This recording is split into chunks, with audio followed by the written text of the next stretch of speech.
Today's guest on the What Fuels You podcast is Bella Sangar.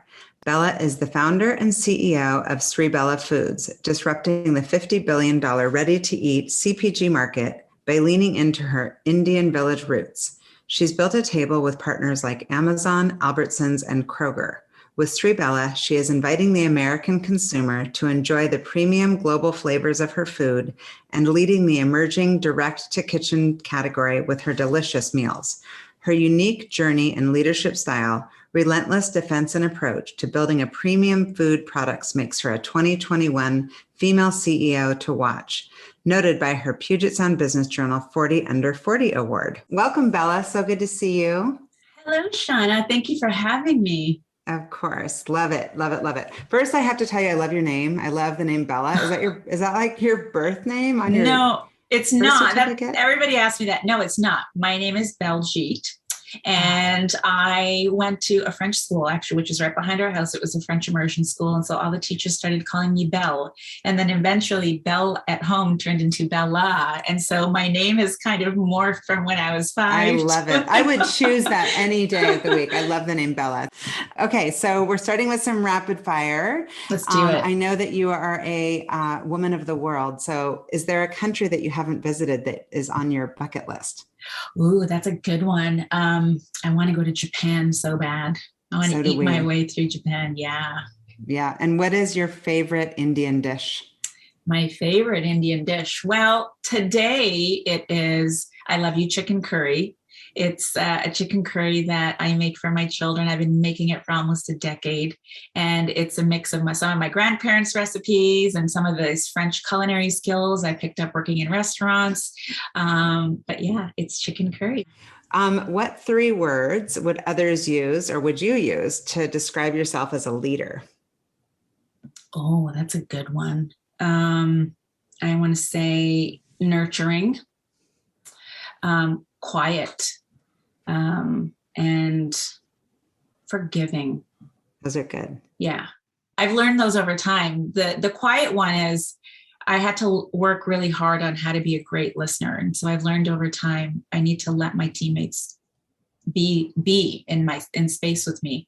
And the forgiving is in my own forgiveness of my mistakes, I learned to create space for other people making mistakes. And these are some of the best lessons I've learned. Yeah. Yeah. Okay. So what is a trait that you most look for or value in a friend? Oh,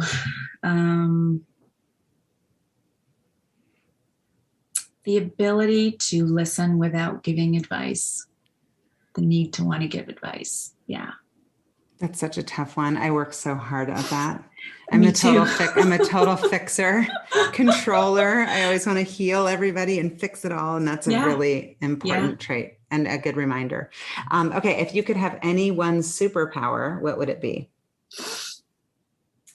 Any one superpower? That's such a good one. I want to say, I wish I had the patience that I have at work with hard things at home with small children.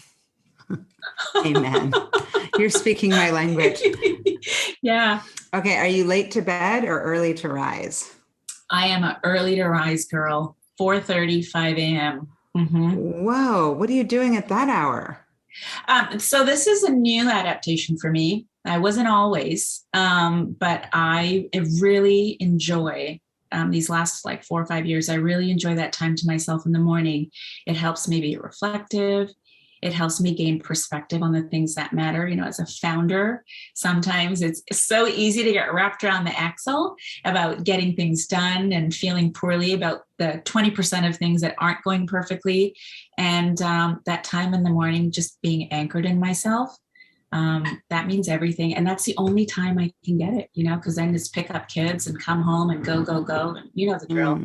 Oh, yeah. I know the drill, but I'm not as disciplined as you. So anyway, I'm so excited to get to know you better. I want to know everything. Thank you. In the intro, I talked about the Indian village. Were you raised in an Indian village and where exactly? Yeah, that's one of my favorite things to talk about. So I was born in Punjab, India. It's the northern part of India. And my mom, I was actually conceived in Canada, but my mom had to go back to India in the 80s. There was all of these immigration processes that changed. And so I was born in India, and we were there for 5 years until all of her immigration paperwork was finalized. And it was a village without electricity, plumbing. And when I tell this story in sales meetings, or even to my teammates, they get this look on their face like, oh, poor you. And I have to quickly correct everybody. No. It was the most idyllic childhood. I couldn't even buy it for my kids if I wanted to. It was the small village. And what was really special about it was full of Muslim families, Hindu families, Jain families, Buddhist families. And we all lived cohesively together. And of course, I didn't know at the time that there was all these different belief systems and approaches to life. But as I got older, it resonated in me that the things I saw and felt there is how the world should be. That is how the world should be. And that feeling never left me. That feeling never left me. And I feel like in the work that I do now, I chase that feeling as a North Star mission for us. And so your childhood you would describe as idyllic, you said till you were 5, and then where'd you go from there? And what do people do to earn a living in a small village without resources? It was agrarian. So there was lots and lots of farmland. It was a farming village. And my grandparents,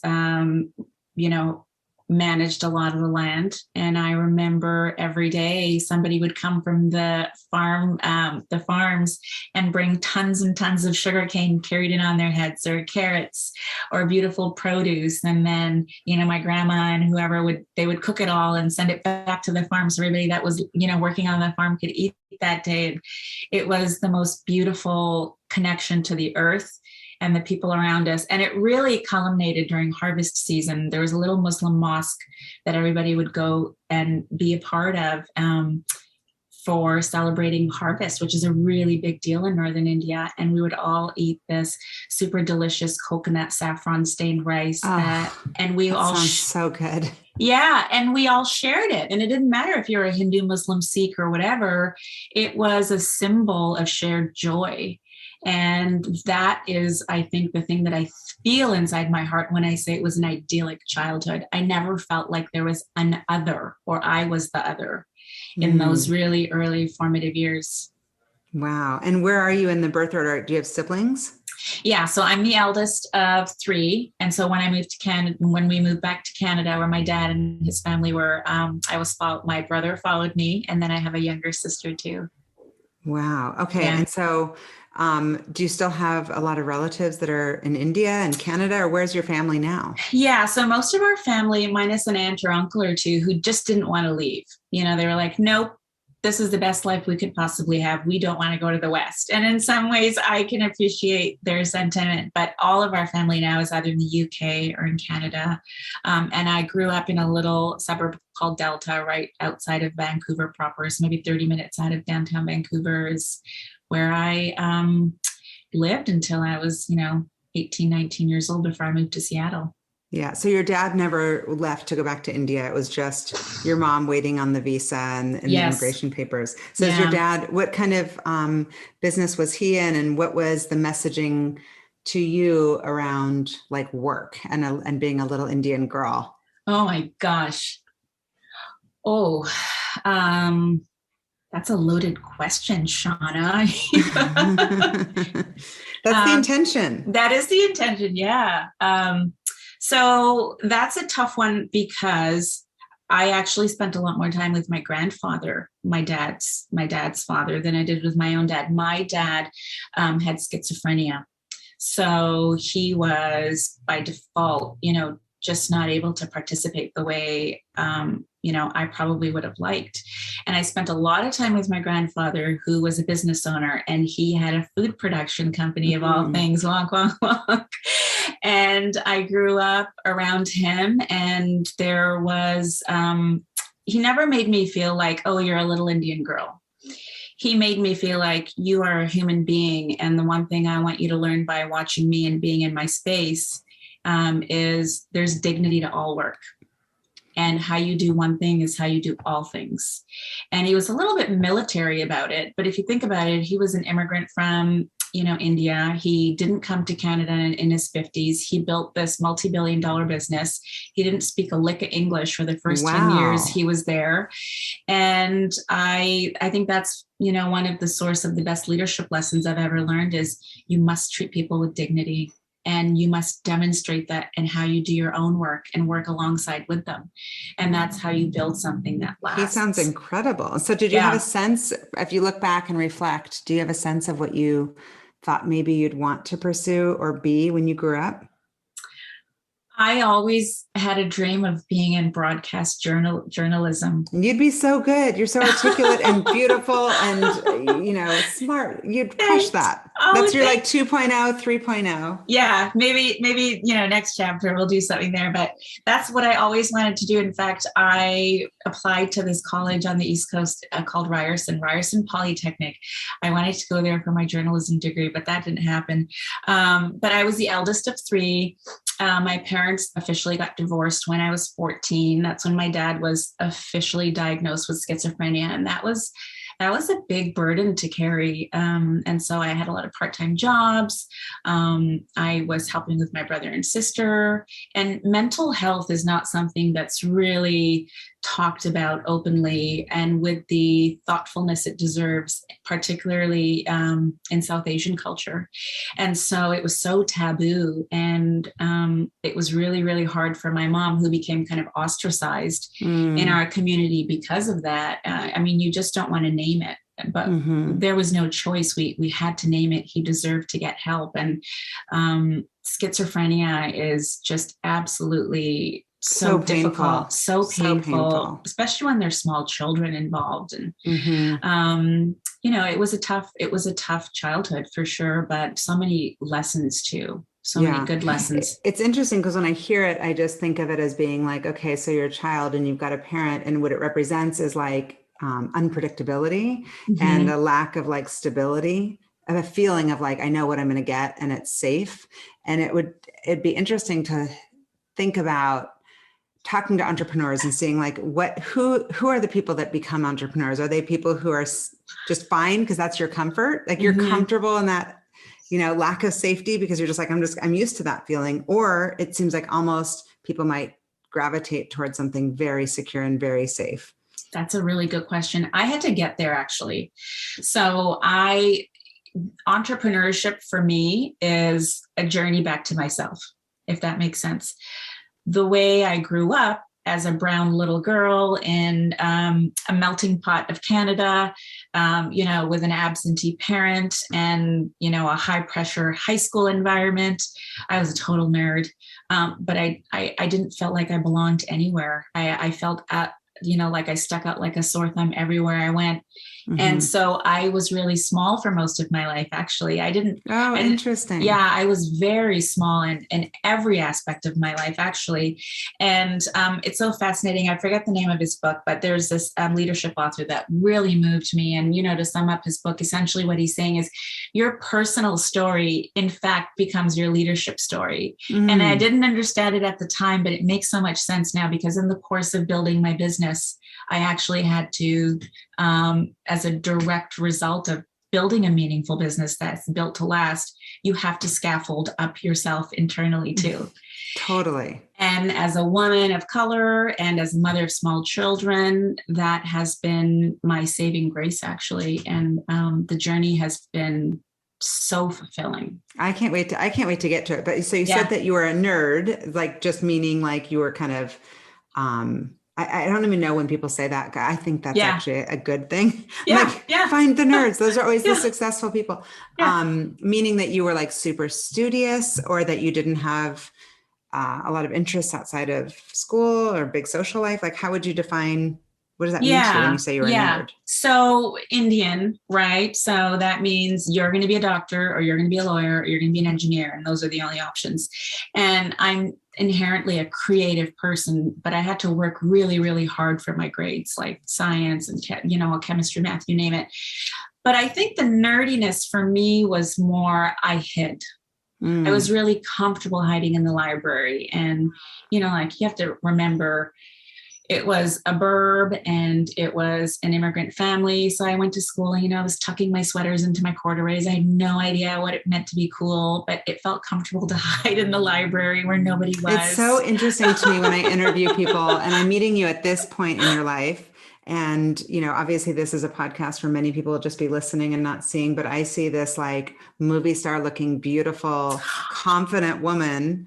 And it's just fascinating to me when you talk to people about their childhoods, or that I see my kids and they're in that like teenager years of their life. And just thinking that so many people describe their middle school years or their high school years as painful, and, or that they aren't at all today like they were back then. So you ended up going to UW. So obviously smart, and thank you.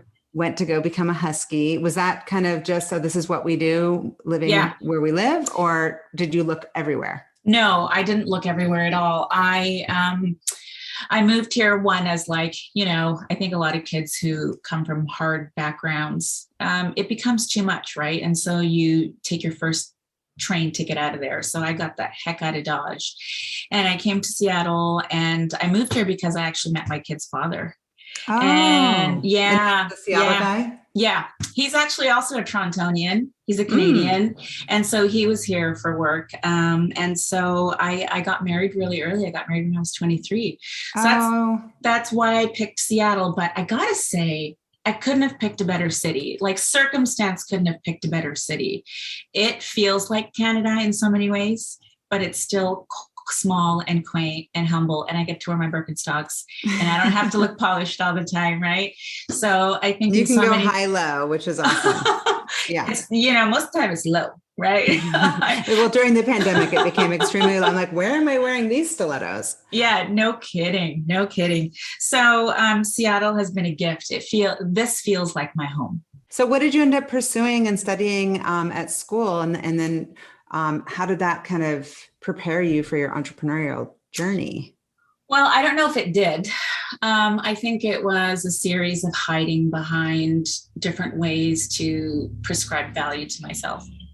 So I was an international student, so I started at BCC, and then I transferred to UW. But I started pre-med, so I did all the biological making your sciences, parents happy, making my parents happy, yeah. And then when I went to UW, this was like something I didn't know I cared about, but I do very deeply, is public policy. And so I spent a couple semesters just diving deep into American public policy and really trying to understand what moves the dial, what moves people, what engages civic culture, what is the antidote to civic culture, what helps, what doesn't help. And I was so curious about it because I think in some ways living in America, I was thinking about these things, and I didn't really think about them in Canada that much, because Canada, immigrant families feel like they belong. Like, of course, my high school experience might have been a little different. That's adolescence. But I think at large, it is a welcoming, warm place. But I picked up on something here, and it was curious to me. And I actually remember back, I was a teenager, and I remember, I think Clinton was on Letterman, and he said something about, you cannot judge people's voting choices. Like Republicans and Democrats, it's so easy to judge each other. It feels so contrasting at times, but you really have to put yourself in that person's shoes and think and feel what they're feeling, and from what perspective they're looking at their challenges from, and what fear or joy they're voting from. And I never forgot that sense of curiosity about, we're all alike, and yet there's so many explanations for why we feel different, which is kind of an arc of my life, I think, when I look back on it. Yeah. Yeah. So did you study public policy, or what did you end up studying at UW? Yeah. Political science. Policy. Yeah. And what did you want to do? I know that you got married young and had kids. And what was your kind of career path, or what were you thinking you wanted to pursue? Oh yeah, no, I'm a professional failer. So I have failed at many, many things, and they ate away at my self-confidence and self-worth. So I applied to law school. I took the LSAT twice. I think I got like a 162 once, 152. And those numbers only mean anything to you if you like have gone through the process. Yeah, I'm right? like, I don't even know what it's out of. Like, you could tell me anything. I'd be like, well, that sounds good. Yeah, I remember at the time Harvard was 172, UW was 164 in order to get into the law schools, and I was like, I'm not even close, guys. And then I did think about medical school, but I just it just felt so wrong at my core. Like I wanted to do it to make everybody happy so I could get the pat on the back.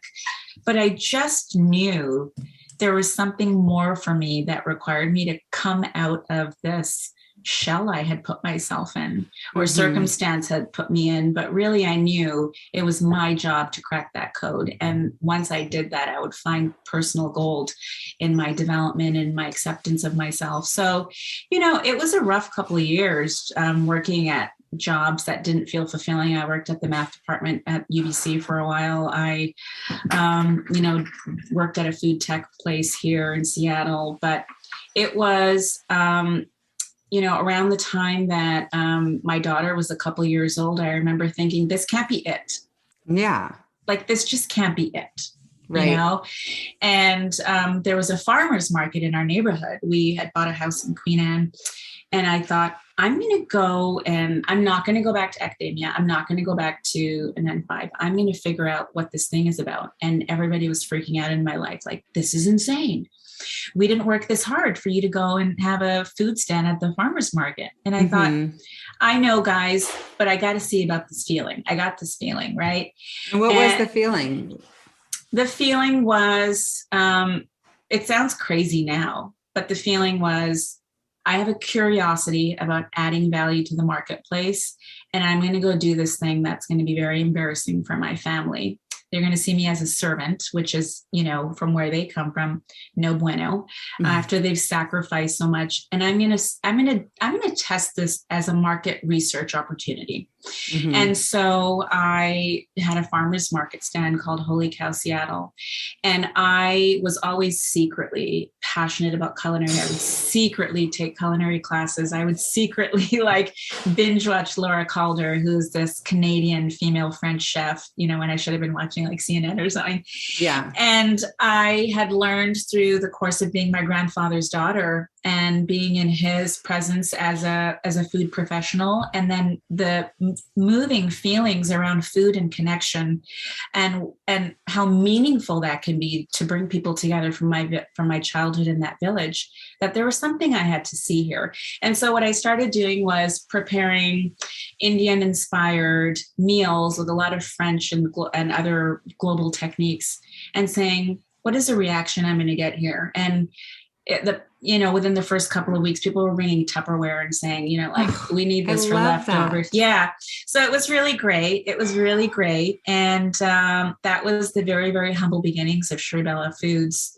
And then fast forward a bunch of years, we have our own facility now. I had to learn how to be an operator. How long have you had the business? 5 years. 5 years. And so you started it in the at the farmer's market. And what was that first? What were those first favorite things that people would come back and be like, are you serving that this week? So I believe in texture and I believe in fresh flavor, which are not two things that global food is really associated with. And global food, as far as I think broadly Americans perceive it, is cheap, slimy, slushy, brown food. But that's actually not the case at all, actually. And I wanted to bring forward color and texture and a gourmet culinary approach that sometimes is interpreted as being contemporary or modern, but really it's just an elegant way that my family cooks Indian food. And so it was, lentil curries with lovely pickled vegetables or an herb citrus sauce on top. But the idea was to showcase the flavors in the food in a format that they weren't used to seeing. Now I've learned the saying, supply chain mirrors consumers, but also it's dawned on me that restaurants mirror consumer assumptions as well. So Indian restaurants here, or broadly in America, they're probably serving one or two, three things, and so people don't know about the other things. They don't even know to ask for them, right? Or that know that there's different areas. I have several Indian friends who are from different areas of India, where it's are you from the north or from the south, and the influences of where you're raised and how you're, how that impacts you? Oh my gosh, India is the size of Europe. So how can you say that this entire subcontinent's food can be described by one word, curry? Right. Which is not the case at all. And so, we started with Indian flavors, and it was very successful. And I think Americans are ready. I think Mexican food has had its moment. It's continuing to have its moment. We can see that with the success that Chipotle has had too broadly. And I think on the next curve of it, I think Indian food, it will have its moment and its opportunity in South Asian culture in general. I mean, we see that with David Chang, so many amazing things that are happening. Yeah. And what's been the biggest challenge? And just, is it like, hey, where do I go from here? Which direction? Because there's so many different directions you can take a food business. Mm-hmm. Well, I had a couple thoughts in my mind, right? I was a mom of small children, and I was well aware of what restaurant culture is like for women. And I particularly did not want to make that a lifestyle for me. And I wanted to be at home with my kids at night. I did stage at a couple of restaurants, secretly. Nobody knew at the time, but I worked at Cafe Juanita, and I worked at a couple Tom Douglas places. I actually taught culinary classes at his school. And so the hardest thing about actually operationalizing what I'm doing now, which is we're a consumer goods company. We make packaged goods. We make fresh premium meals that are direct to kitchen solutions. The hardest thing about this was learning how to be a leader and an operator. And it wasn't the technical stuff, like making sure we're in compliance with federal compliance, making sure that we have all of our audit requirements, or training people, or making sure we can make money off of these formulations. The toughest thing was learning how to have tough conversations. And from where I came from, really meek and small, that was the thing that was really holding me back as a business owner and a leader. And so once I got on the other side of that, things became easy, because it's the squishy stuff that's hard, right? The other stuff is almost calculatable. It's easy in comparison. Yeah. How many different products are you selling, and how did you even break into some of these larger markets and larger stores? Like, I mean, you've gotten into some incredible supermarkets. I mean, these are hard ones to break into. It's a hard industry. It is a hard industry. It is. And I'm so glad that I had my blinders on when I set out to do this. So how we got into the accounts that we're in today. So we're in Amazon Fresh, we're in Amazon Grocery. Go was, we're a ground floor partner at Go early on. And now we're at Albertsons, we're at local premium grocery like Met Market, and we're just growing through the Pacific Northwest. We just got distribution through Oregon. I remember something one of my mentors, Jeff Hansberry, who was early CPG at Starbucks, said to me, and he said, hey, when I used to sit around the table with folks, it would always come out at some point in the conversation, hey, brands aren't found in boardrooms. Brands are built by relentless human beings who are on a mission to do something with blinders on. And that was me. I was on a mission to do something with blinders on. And I think the fact that I had my blinders on and I wasn't using my, giving into my inclination to go to data and say, well, this is what the consumers say we should make as products. The data is leaning towards this. And this is how many times Google searched butter chicken or whatever. I said, I'm going to make what I love to eat. And I'm going to offer America food that I think will move them and will help me tell the story about why this feeling has never left me from when I was a 5-year-old girl living in a village in India. And the buyers responded. And if I were to give an entrepreneur in my same industry or product industry advice, it would be, you always know best. You have to trust your gut. And I'm so glad I did, because people buy your passion and your excitement and your authenticity. And that comes across in the products. And I wouldn't have done it any other way. But so I love those stories, but what is an example of a story of like, how long did it take you to how do you get into an Amazon? Is that like cold Oh, calling, or I'm just going to network and network and network, or you just got no. lucky? Like, how do these things happen? It was the right place at the right time. So I had decided to go all into buying a building and building out our first test facility. And at that time, somebody from Go had come to me and said, "Hey, we heard that you have this culinary perspective and that you're passionate about this. Would you like to partner with us?" And I said yes. And so the first CPG unit I ever shipped was to Amazon. That's amazing. And it's been a rapid learning experience since then. Oh, I'm sure. Yeah. I'm sure. And how many different products are you selling? If I wanted to go find all Sri Bella products, how many are there? So today on shelves, you can find 24. So how we built the catalog was we started with single portion entrees, which is a really great opportunity for trial and awareness for consumers. And then we have about 8 products in meal accessories, which are like sauces and curries, which you can build and still do a little bit of cooking at home. But everything essentially is ready to use. And then our third category is multi-portion meals, which is an expression of our single portion meals. So across all of those, we want to make sure that you're able to have Sri Bella global inspired fresh food anytime, anywhere, in any kind of grocery store. And so right now we're excited about pushing those and getting people to try it. It's been hard actually without the opportunity to do tastings in grocery stores. Oh yeah, I'm sure. Yeah. But the brand is thriving despite that. Well, if I just want to make dinner for the family, what would you recommend?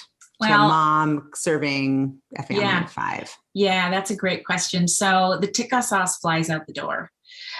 So our Tikka Masala sauce is a very light, elegant version of the heavy creamy sauce you might see at all the Indian restaurants. It's very cardamom and ginger forward. Ooh, it's very delicate. Yeah, it's very delicate. So you just want to bring that home. It's 24 ounces of sauce. Just warm it through, and you can serve any grilled protein or steak or vegetables with it. And before you know it, dinner is done in 10 minutes.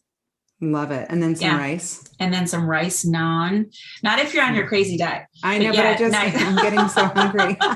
Yeah, but that's my job. That's my job, is to find ways to make, our direct to kitchen products add value and inconvenience to your life in a way that you don't feel guilty serving it to your family. Like, all of our products are clean. They're preservative free. They're meant to be used over and over again as a solution to not just cooking, but meal occasions. You can snack them. You can eat them at many meals. Yes. When I also read that it's, obviously it's different because it's super fresh. It's like 7 to 14 days of shelf life. That's right. Right. Even for the sauces. Yes. Yeah. We are. Yeah, that's our distinction, is we are distinctly fresh. It's never frozen. It doesn't come from the East Coast. Here's my thing. If we can send a man to the moon, why can't we figure out a way to ship fresh food across the coast? Like, it doesn't make sense to me. We should be eating cleaner and better as a country. I agree. That's the goal, right? And so how have you funded the business? So originally we bootstrapped it. Wow. Yeah, I believed in this thing from day one, and we bootstrapped it. We bought the building, we invested in the renovations. And for me, I approached it as some of my male founder friends have approached like their SaaS businesses. I wanted to be very thoughtful about it. So I wanted to learn and shape it and mold it, because I'm not a CPG veteran. I don't come with decades of experience, but I wanted to learn and wait to see what the consumers would say and take all of that feedback and, over 2 years of beta, really integrate it into the products. And that actually happened where we revisited the nomenclature on the labels. We changed the copy on the bottom of the label. We tweaked formulas and figured out how to scale them without adding preservatives, whether you're making a batch of 500 or 1,000. How do we still make it delicious and fresh every single time as we set our eyes on scaling this company? Yeah. And you said scaling it. What's the plan? I would love to see Sri Bella in every single dinner table in this country. Yeah. Yeah. Yeah. And so how do people, if they're finding it, what's the next step? If you're like, okay, 2022 is going to be a massive scale year for us, is that just going into more stores, or is there ever I guess that would be the approach, right? Not direct to consumer. Not yet. We are thinking about direct to consumer. It is something I'm very curious about. I think we have a strong place in the marketplace to do that when we're ready. For now, I'm focused on serving the customer that's here today. And that is, I want to blanket my backyard with Shrubella. I want to get us into every single premium conventional grocery store, every convenience location, and give people the opportunity to try it. And I think, based on the strength of the brand, look, it's a story about someone who cares deeply about human connection and has a passion for global food, which is not something we see on the shelf today. There's a big hole there. I think the brand has an opportunity to go into non-fresh too. I think we can do ambient. I think we can do gorgeous teas and spice kits that are built on the same values, that are built on the same curiosity about culinary and elegance about global food. For now, the next year, 12 to 16 months, we're focusing on taking care of all of our partnerships through Oregon and Northern California. Well, I'm excited to watch you continue to Thank expand, you. and especially just like a woman of color, a mother. I mean, Thank it's you. just, we need more, we need to kind of clone you. And this is, I think that Thank the you. world, I mean, just imagine how thoughtful women are about building their businesses and thinking about the intentions you've set around being able to show up and be a great mom and be a great business leader. It's just super inspiring. Thank you, Shauna. I still have my 2 front teeth, it's gotten kicked a couple times. How are you doing it all? You're getting up at 4:30. What do you like to do on the weekends? Are you able to kind of check out and when you're with your kids? Yeah, so I do get some time to myself. When I'm with myself, this is so cliche. I like to go on long walks with my dog. I have a COVID puppy. His name is Coco. He's an Italian water puppy. So we like to go on runs and walks. And there's not a lot else you can do in COVID, right? I'm also doing a lot of writing right now. There's a writing project I'm working on. And then when I'm with the kids, we love to cook. Awesome. Yeah. My 6-year-old loves to make pasta. My 9-year-old loves to make I love you chicken curry. So between the two of them, the kitchen's never really clean. But what a gift you're giving them, though, to be able to cook. That's a life skill, right? Oh, it's a life skill. Yes. Yeah. I love cooking, and my husband's a really good cook, but we haven't really taught the kids at all. Oh my gosh. I think that's fantastic. Thank you. Yeah. So my ultimate question for you is, what fuels you? I want to leave a room or leave a community or grocery store or a team meeting knowing that I made it easier for the humans there to see each other in a truer light. Wow. I've asked, as you know, I've had so many people on this podcast. I love that answer. I am going to write that down. I, of course, couldn't get it because I was just listening, but wow. I just got chills. I love that. Thank you. And I think that comes on the heels of really struggling to see myself for so long. One as a woman, one as, an immigrant, and the learning and unpacking all of the things that hold us back.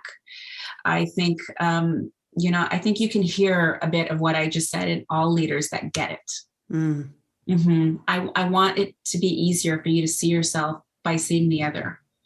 I think if I can accomplish that in every project I work on or every meeting I lead, I think I would feel really, really good about myself.